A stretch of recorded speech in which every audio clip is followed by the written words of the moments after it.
ngasi ayu pung 8:10 fauba waksingi nongma pali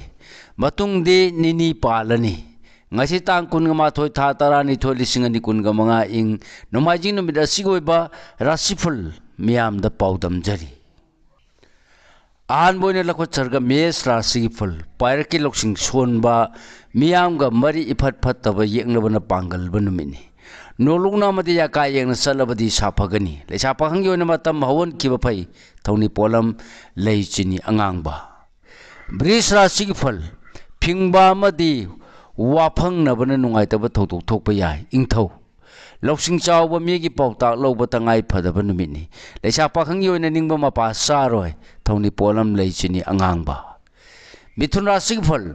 thoine loksing phudokpa ngamdrabasu thabok pangbagi nungai jaba nathak thongbagi mateng phangba ningbadumak pangduna oijaba numitni leisa pahanggi oina mai pakani thoni polam leinapu kismis karkarasigi fal oidaba madiya kangai sabana mangoi nadrabadi mangadaba leite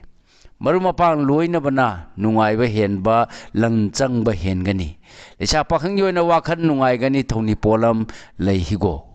Singara sigifal nasan naran ngasi su chakalu haiba leire ninga naranu tawbata bua saw ba madi maram khangdana khuchau thabadi apang batagani lesa pakhangi oine ingthabana yai phagani thoni polam leisini angangba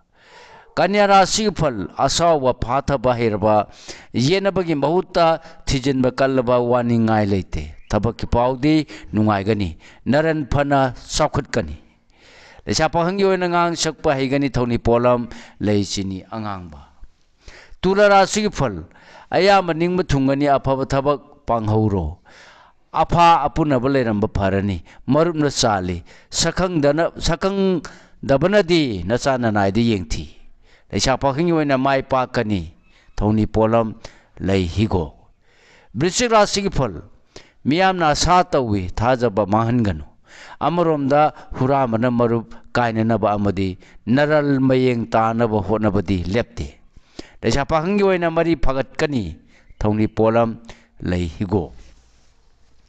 danu rasigi fal harauba nungaiba wakhal leina thopangba ngamjaba numitni yumgi wa taw amadi ningthina poram sindokpana thoina kanagani leisa pahanggi oina ningba thungani thoni polam leichini angangba Makara sigfal